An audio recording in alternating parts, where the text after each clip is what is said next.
welcome to PQ, where we watch and talk about music as classical musicians. Today's song is from one of our supporters on Buy Me a Coffee. This is from Kirk.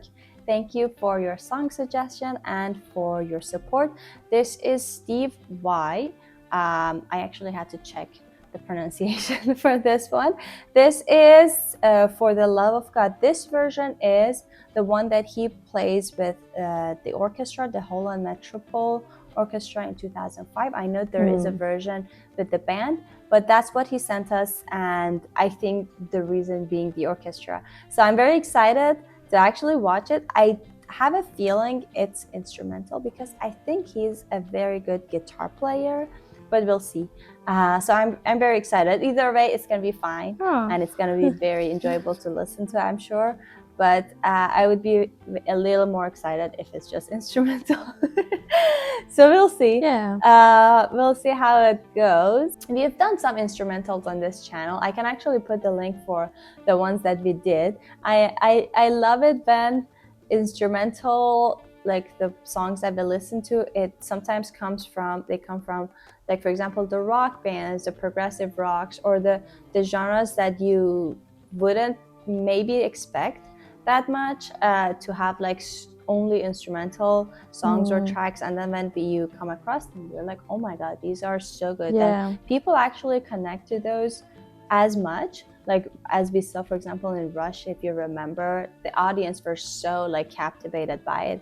So I would love to like watch them more, first of all, on this channel, if you guys want us to watch more of them.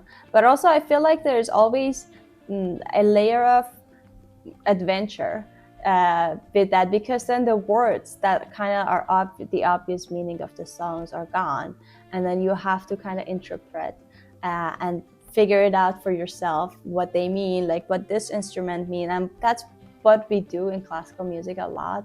For example, in orchestra, you listen to different layers and different instruments and try to like make sense of them or make meanings of them. Well, yeah, I'm also very excited, especially when it's a guitar. Yeah, or a drum. Okay.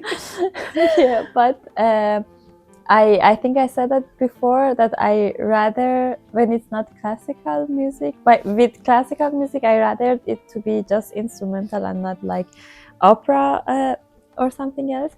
But with other than classical, I would rather it to has vocals. But with a guitar solo, if it's instrumental and it's not, singing, it has something to do with it, especially, electric guitar. If it's electric guitar, it's something that I can just listen over and over and I don't get bored or tired. Oh, interesting. Yeah, I think this is electric guitar. I'm pretty sure because I can see in the thumbnail. So here we go. Steve Vai, For the Love of God.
Okay, let's pause here. I think that's a cadence.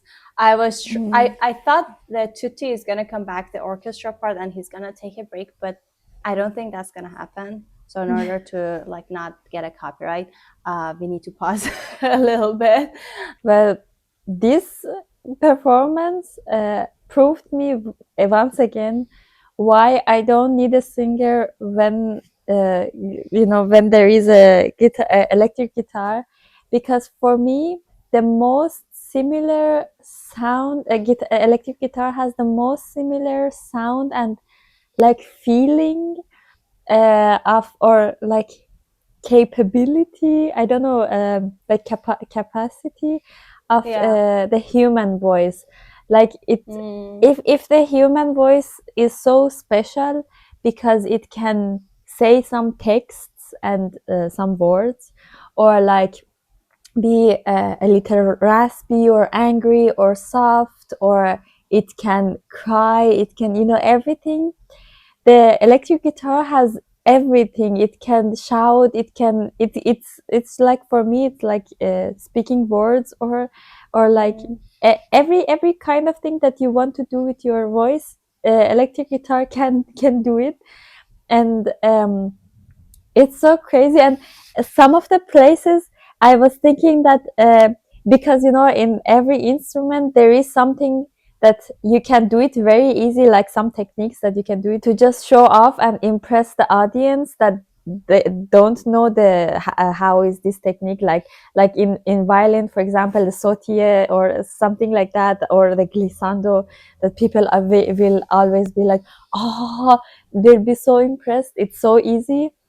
But I was like trying to say, to think that is it really that impressive and that hard, and that big, that he's playing at some parts, or is it because I don't really know the techniques of the Mm. electric guitar? But I don't think that's the case, because for example, in the part that he was just playing so fast in a high position, it requires really a very good coordination for the hand, left hand and right hand, because it's all very hard in all of the instruments, especially like the instrument that you Yeah. play something with your hand and another thing with your other hand. For example, with the violin, it is also really so hard to coordinate that everything, the right at the right time, the left hand and the right hand are very coordinated, and which finger going when or something. It's really impressive, and I'm sure he's a really, really very good musician, yeah, with so many Yeah, skills. it was interesting for me to see an actual orchestra, like with all the. I Yeah. think this is like a standard like symphonic orchestra, the way they started, and then the thing Mm. that was most interesting to me, first of all, was the blend of the guitar. It feels like a concerto a little bit because it's like a full Mm. orchestra, and then Yeah. there's a soloist, and then I love the moments of silence in the intro. It was like at the very beginning of it, before the guitar solo, like the first few minutes of it, and then like one section wraps, and then there's like maybe 2 seconds of silence, and those 2 seconds were so, like, I don't know, were so touching. And then, for example, then the oboe started with that beautiful melody, and then build it up from like oboe and then textures, like with all the other instruments that all joined together with kind of like the similar motif. And then, but when he started, it suddenly like changed the color of the orchestra, because I was like in the Yeah. classic mode, and then you suddenly see this color, which is really good. And as you said, it was very impressive to me that I feel like, because in a lot of concertos, like classical concerto, one of the main things is, especially in the romantic era, like 18th, 19th century especially, is to show off your technique and how good you play, like how like a good of a player your instrument, in any instrument, doesn't matter. and and I didn't get that vibe from it. That's why I honestly do not like concertos that much, because I mean, they're like really impressive, but the soloist job is, if you want to be a good soloist, aside from your perfect playing, you also have to have like a character to show off a little. But he didn't do that here. even though he was doing a lot of impressive things, and a lot of electric guitar player, when you see them play so many impressive things, they try to really show it off and then impress you, like, look what I'm doing. But this was not, it was very, even though the sound was amazing and the techniques and the music and phrasing was everything, I didn't get like a show-offy vibe of it, which, I mean, it doesn't necessarily means good or bad. It's just like an observation that I had. So now we can go and watch the rest of it.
Wow, the scale at the end, it was.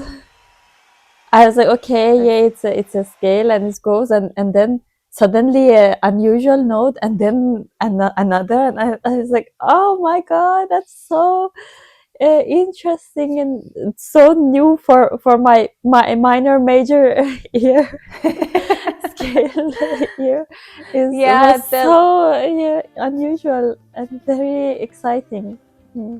Yeah, very exciting, and really the structure was honestly very much like a movement of a first movement of a concerto, because at the end I think that part solo part was like a cadenza, so he was kind of like showing off But not in the show, but he was like using the themes and motif of the thing to kind of like do a lot more, and then show off all the techniques and everything, and then the orchestra ended together. It was very interesting to that this structure was, I don't know, it was very well structured, if that makes sense. It didn't feel like, because I guess it's a composition, he's not improvising, so it really felt like everything is well thought through and then well structured and everything, like the arrangement. I don't know if the other arrangements not with the orchestra, how they sound, but I really enjoyed the orchestra version of it. Yeah, exactly. I was like, it's really hard to imagine, especially at some parts, that it's really actually a composition and not a completely improvisation. But I was seeing that in also this very crazy parts that he's just playing like not random, but like improvisation, like feeling notes. The conductor was counting and then showing that, okay, now when the orchestra was paused, and then the conductor was like that, and then showed the orchestra how when to come, and I was like, okay, so it's really composed, and or at least it's really structured, and he knows like, okay, for example, 2 measures, I have solo here, and then I have to come back. I don't know, it was really interesting for me to, and so new to think that this is not all improvisation, and it was a composition. But also the thing exactly that you said, it felt completely structured, especially with the motif that they began with the woodwind instruments, which was very beautiful, by the way, the first part that before the guitar comes. It was such a beautiful, and the musicians also did such a beautiful job to just deliver this, and also as the flutes added, it was so smooth and beautiful, and from time to time you could also hear this motif in the guitar, and it was, I think it was like a perfect motif and perfect melody for an electric guitar, because it really had like this pain, like this shouting from the pain feeling to it. It was just 3 or 4 simple notes, but it was just the perfect intervals for, in my opinion, for a guitar electric part. I was really, every time that this motif was coming back, I was really feeling like, how perfect is matching this to the sound of the guitar. Yeah, and something else that in continuing your thought in the first section, that you said guitar electric is like the perfect conversational instrument, basically, because it's really like, it has everything that a human voice can do. It also really felt like the sound of it, I guess because of his technique. I wish I knew more about the guitar electric, like the techniques that they're using. For example, I had never seen like that, the thing that he was like, moving around. And it was creating such a cool sound effect, or like he was blowing in the strings. I've never seen those techniques, but even without those, the way that he was shaping the sound after it's already like plucked, that was very impressive, because you could really shape the sound after. That's, for example, it's not such a thing in, I guess, piano, for example. When you play the note, it's already done.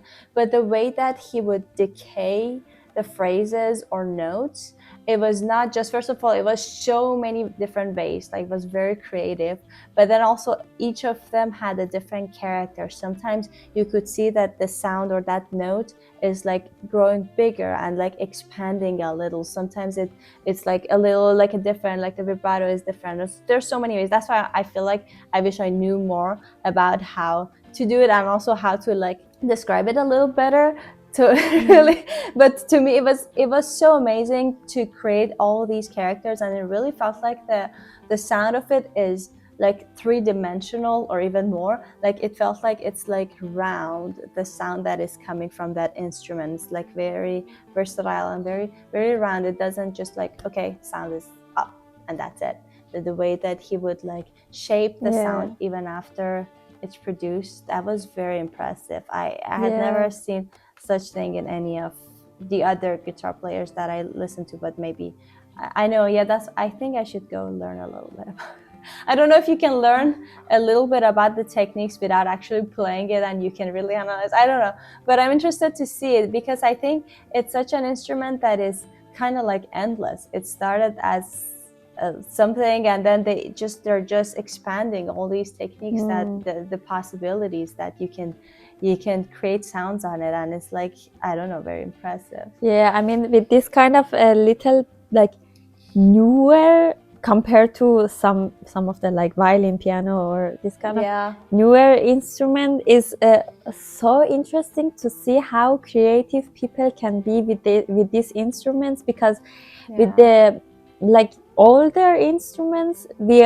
already the process of discovering new things, and the process is already done, and we have a already done and finished instrument with the couple techniques that you can have, and when you know these techniques you can play this instrument and stuff. The process of experimenting the instrument and knowing their limits and their capability is already done. But with a little like newer instruments, it's so exciting to see how this creativity process is still going on, and how people are like, yeah, this is not the limit, I can just add something more to it, and I can have my own like sets of techniques or new things that I can make sound from this piece of wood or this material. Yeah, that is. And then the more you listen and learn, it's just like, okay, it's just endless. It just feels like it's endless. But yeah, that was very, very cool. I was surprised in a really good way. So thank you, Kirk, for suggesting this song. We thoroughly enjoyed it, and we hope you guys did as well. Please don't forget to like this video, subscribe to our channel if you haven't already. It doesn't cost anything, but it will help us a lot. Drop your comments. What do you think about this song? Or if you have any other suggestions for any other instrumentals or anything else. If you want to support us more, there's a Buy Me a Coffee link in the description. We'll see you tomorrow. Bye. Bye.